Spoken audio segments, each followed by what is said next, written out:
Hello everyone, welcome back to target for IQ. आज की class में हम चेक बाउंस का केस पढ़ेंगे।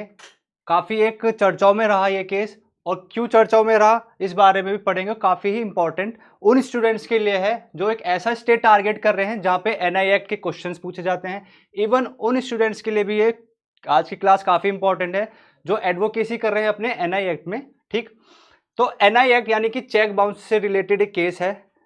हम सबको पता है अगर कोई चेक बाउंस होता है तो वो सेक्शन 138 में कंप्लेंट की जाती है। बट आगे बढ़ने से पहले हम सेक्शन नंबर 143 ए को पढ़ते हैं। 143 ए सुनते ही हमें समझ में आता है कि ये अमेंडमेंट के थ्रू आया है। ऐसी क्या जरूरत पड़ी कि इस सेक्शन को अमेंडमेंट के थ्रू लाया गया। देखो, हमें यानी कि लेट सपोज मुझे अगर कोई काम करवाना है किसी इंसान से, लेट सपोज बी नाम के एक व्यक्ति से मुझे काम कराना है, उसने वो काम कर दिया या वो करेगा, और इन रिटर्न मुझे उसको पैसे देने हैं, तो मैं बाय कैश ना देकर चेक दे देता हूं। यानी कि मैंने चेक बुक निकाली, चेक में अपना अमाउंट डाला और उसको दे दिया। वो चेक लेके जाएगा बैंक में, और अगर मेरे अकाउंट में पैसे नहीं है जितने अमाउंट का मैंने चेक भरा है, तो फिर क्या होगा, चेक हो जाएगा बाउंस, यानी कि अब उस इंसान को पैसे नहीं मिलेंगे। फिर वो मुझे नोटिस भेजेगा कि साहब आपने जो मुझे चेक दिया है उसमें तो आपके अकाउंट में पैसे ही नहीं है, उससे तो पैसे नहीं निकले। और अगर मैं उसकी बात दोबारा नहीं सुनता, इग्नोर कर देता हूं, तो उसके पास ये अधिकार है कि वो एनआई एक्ट के सेक्शन 138 में अपनी कंप्लेन दर्ज कर सकता, मेरे खिलाफ केस स्टार्ट हो जाएगा। ठीक, अब 143 ए को ऐड करने का जो मंशा थी लेजिस्लेचर की, वो ये थी कि हम सबको पता है क्रिमिनल प्रिंसिपल है एक, जस्टिस डिलेड जस्टिस डिनाइड। यानी कि अगर जस्टिस देने में ही हमें देरी हो गई तो उस जस्टिस को माना जाएगा वो जस्टिस जस्टिस नहीं रहा। क्यों? क्योंकि जो जस्टिस टाइम से किसी इंसान को नहीं मिल रहा, बाद में मिल रहा है, कि मिलना था 1 साल के अंदर और जस्टिस मिला 10 साल, 15 साल, 20 साल, तो उस जस्टिस का मतलब क्या रह जाएगा। तो इस चीज को ध्यान में रखते हुए हमारी पार्लियामेंट ने ये सेक्शन, दैट इज सेक्शन 143 ए को लाए थे, जिसमें बात करी गई है इंटरिम कॉम्पनसेशन, कि आपको केस के चलते दौरान भी कॉम्पनसेशन दिया जा सकता है। चेक मुझे चाहिए क्यों था, यानी कि जिस इंसान ने काम किया है उसको चेक की जरूरत क्यों है, पैसे की, इसलिए तो उसको चेक दिया है। अगर वो पैसे ही उसको टाइम से नहीं मिल रहे हैं, बाद में कहीं 10-15 साल बाद मिले या 3-4 साल बाद मिले, तो उस वैल्यू, इस अमाउंट की कोई वैल्यू रह जाएगी। तो इसलिए ये सेक्शन डाला गया था। और इस सेक्शन में बात करते हैं लिखा हुआ क्या है। इसमें यही लिखा है कि अगर कोई इंसान चेक बाउंस हो जाता है, किसी इंसान का चेक बाउंस हो जाता है, तो जो कंप्लेनेंट है, जो कंप्लेन करता है, वो उसको नोटिस देगा। ठीक, नोटिस देगा, केस स्टार्ट हो जाएगा। केस के चलते हुए अगर उस इंसान को लगता है मुझे पैसे की जरूरत है, तो वो एक एप्लीकेशन लगाएगा उसी कोर्ट में जिस कोर्ट में उसने 138 में केस स्टार्ट करा है। ठीक, और अगर उस कोर्ट को लगता है कि हाँ इस इंसान को पैसे की जरूरत है जिससे कि जस्टिस मिल सके, ठीक, तो कोर्ट क्या करेगी, उस एप्लीकेशन को एक्सेप्ट कर लेगी और कहेगी दूसरी पार्टी को कि आप इसको कॉम्पनसेशन दीजिए। अब बात आती है कितना कॉम्पनसेशन, तो यहां पे लिखा है 20% से ज्यादा नहीं मिलेगा। एक मिनट मैं देखता हूं जितना कॉम्पनसेशन उसको देना था। लेट सपोज यहां पर 20% मेरे को दिख नहीं रहा है। लेट सपोज अगर मैंने 1 लाख का चेक दिया, ठीक, और वो चेक बाउंस हो गया, तो अगर किसी इंसान ने एप्लीकेशन लगाई है कॉम्पनसेशन की, तो कोर्ट 20,000 से ज्यादा का उसको कॉम्पनसेशन नहीं देगा। यानी कि जितना अमाउंट मैंने चेक पे मेंशन किया है उसका 20% से ज्यादा कॉम्पनसेशन नहीं दिया जाएगा। फिर बात आती है ये कॉम्पनसेशन कितने टाइम में मिल जाना चाहिए, 60 डेज में। जिस तारीख से मैंने एप्लीकेशन, जिस तारीख से कोर्ट ने ऑर्डर पास कर दिया कि इस इंसान को आप कॉम्पनसेशन दो, उस तारीख से लेकर 60 दिन के अंदर मेरे को कॉम्पनसेशन दे देना है। और इन केस कोई ऐसी इमरजेंसी आ गई कि मैं नहीं दे पाया 60 दिन के अंदर, तो कोर्ट मेरे को फर्दर 30 डेज का टाइम और देगी कि आप इसको कॉम्पनसेशन दीजिए। ठीक, तो 143 का आपको मैंने ओवरव्यू दे दिया कि इसको लेजिस्लेचर क्यों लेकर आई थी, जिससे कि पार्टी को एक जस्टिस मिल सके, वो कॉम्पनसेशन के लिए अप्लाई कर सके। अब क्या हुआ, अब हम फैक्ट्स पे पढ़ते हैं। जो एक लैंडमार्क लेटेस्ट केस है 2024 का, इस केस में फैक्ट्स क्या थे। एक पार्टी ने दूसरी पार्टी को चेक इशू किया 2 करोड़ 20 लाख का। ठीक, चेक में लिख दिया 2 करोड़ 20 लाख। वो इंसान खुश होकर बैंक में गया कि आज तो मेरे को 2 करोड़ रुपए मिलेंगे, और उसने चेक कोर्ट में बैंक में अप्लाई कर दिया। हुआ क्या, उसके अकाउंट में पैसे ही नहीं थे, तो चेक हो गया बाउंस। फिर इसकी नोटिस पार्टी ने दी दूसरे पार्टी को कि भाई मैंने तो आपका चेक बैंक में लगाया था, वो बाउंस हो चुका है। और उस पार्टी ने इग्नोर कर दिया, कोई एक्शन नहीं लिया, ठीक। तो जो एग्रीव्ड था, जो विक्टिम था, उसने क्या करा, सेक्शन 138 में एक अपनी कंप्लेंट रजिस्टर करा दी कि ऐसे ऐसे मेरा चेक बाउंस हो गया, प्रोसीडिंग स्टार्ट हो जाएगी। फिर क्या हुआ, ड्यूरिंग द पेंडेंसी एप्लीकेशन लगाई, उस विक्टिम ने एक एप्लीकेशन लगा दी कि मेरे को कॉम्पनसेशन दिया जाए, ठीक। ट्रायल कोर्ट ने क्या करा, उस एप्लीकेशन को अलाउ कर दिया कि ठीक है आपको पैसे की जरूरत है, मैं मानता हूं, और ये एप्लीकेशन आपकी अलाउ कर दी।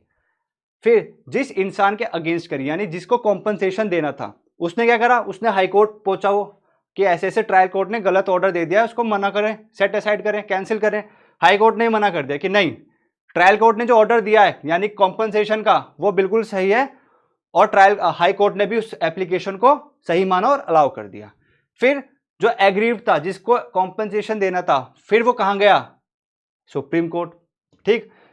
अब सुप्रीम कोर्ट जाकर उस एक्यूज ने अपनी क्या बातें रखी, पहली, high court and trial court made an error. उन्होंने बोला कि जो ट्रायल कोर्ट थी और जो हाई कोर्ट थी, उन्होंने कॉम्पनसेशन का जो ऑर्डर दिया है उसमें उन्होंने गलती करी है, एक एरर करी है। क्यों एरर करी है, क्योंकि उन्होंने कोई रीजन नहीं दिया, यानी ट्रायल कोर्ट और हाई कोर्ट ने कोई रीजन ही नहीं बताया कि वो कॉम्पनसेशन का ऑर्डर क्यों पास कर रहे हैं। उन्होंने कोई रीजन नहीं बताया, सिर्फ बोल दिया कि हाँ आपने एप्लीकेशन लगाई, हम अलाउ कर रहे हैं इंटरिम कॉम्पनसेशन। रीजन भी तो बताना चाहिए था, बट उन्होंने रीजन नहीं बताया। फिर क्या कंटेंशन रखा, third, mere filing of complaint under NI act doesn't empower court to pass an order for interim compensation. Accused ने बोला है कि खाली कंप्लेंट करना सेक्शन 138 में, इसका मतलब ये नहीं हो जाता है कि कोर्ट आंख बंद करके कॉम्पनसेशन का ऑर्डर पास कर दे, ठीक। ऐसा क्यों, क्योंकि सेक्शन 143 में जो मैंने अभी पढ़ाया था 143A, वहां पे क्या वर्ड लिखा था, वहां पे लिखा था मे वर्ड। मे का मतलब होता है कोर्ट को सारी चीजें देखनी पड़ेगी, डिस्क्रिशन पावर है। अगर कोर्ट को लगता है सही है बात, तो वो एप्लीकेशन अलाउ कर देगी, अगर कोर्ट को लगता है कि नहीं कॉम्पनसेशन अभी नहीं देना, तो वो मना भी कर सकती है। तो एक्यूज ने यही बोला कि जो वर्ड यूज किया गया है वो किया गया है मे, ना कि शैल, यानी कि कोर्ट की ड्यूटी नहीं है, कोर्ट की ये डिस्क्रिशनरी ड्यूटी है, ठीक।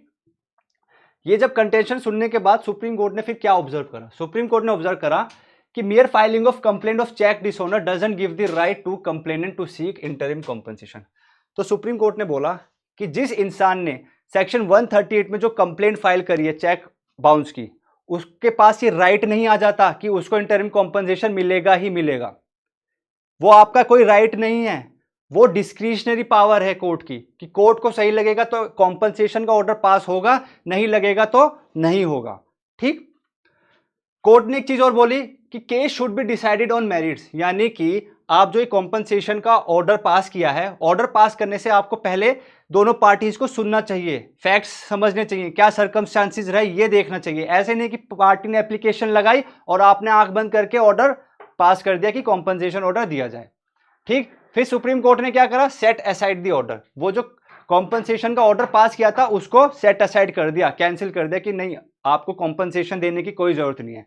इसके साथ साथ सुप्रीम कोर्ट ने कुछ गाइडलाइंस भी इशू करी हैं कि जब आप कॉम्पनसेशन का ऑर्डर पास करोगे ना, तो आपको कुछ बातों का ध्यान रखना पड़ेगा। क्या वो बातें, evaluate prima facie case of both complainant and accused. Court ने बोला है जो कंप्लेनेंट यानी कि जो कंप्लेन लेकर आया और एक्यूज जिसके खिलाफ लेकर आया, उन दोनों को बैठ के सुनना है और प्राइमा फेसी केस डिसाइड करना है, यानी कि उन दोनों को सुनने के बाद आपको एकदम से क्या लग रहा है कि कंप्लेनेंट सही है अपनी जगह या एक्यूज सही है अपनी जगह।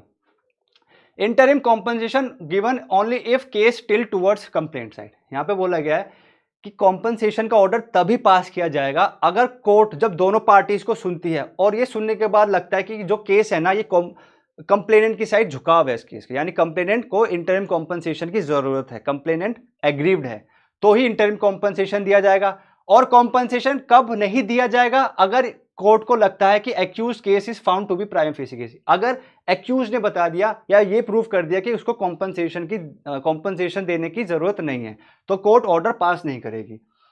Court should also apply its mind to the quantum of interim compensation to be granted. इससे बोला गया है कि जब कोर्ट कॉम्पनसेशन का ऑर्डर पास करेगी तो उसको अपना जुडिशियल माइंड भी अप्लाई करना है, किस लिए, कि कितना अमाउंट दिया जाए।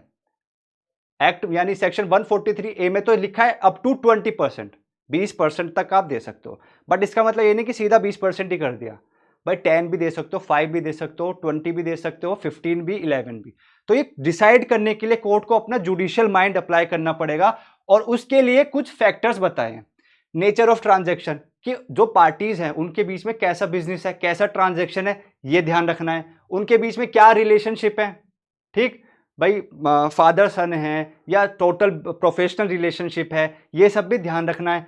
अदर रिलेवेंट फैक्ट्स, जो कोई और अदर रिलेवेंट फैक्ट्स हैं जिससे डिटरमाइन हो सके कि क्वांटम ऑफ पनिशमेंट क्या होना चाहिए, ये भी कोर्ट को डिसाइड करना चाहिए। तो ये केस था और केस का नाम था Rakesh Ranjan Shrivastava versus state of Jharkhand 2024 supreme court. ये अभी लेटेस्ट 2024 का सुप्रीम कोर्ट का ऑर्डर है, जजमेंट है। ये आप अपने मेंस में लिख सकते हो, अदर स्टूडेंट से ज़्यादा मार्क्स पाने के लिए काफ़ी हेल्पफुल होगा। आई होप आपको ये लेक्चर समझ में आया होगा। अगर पसंद आया तो like the video. Thank you.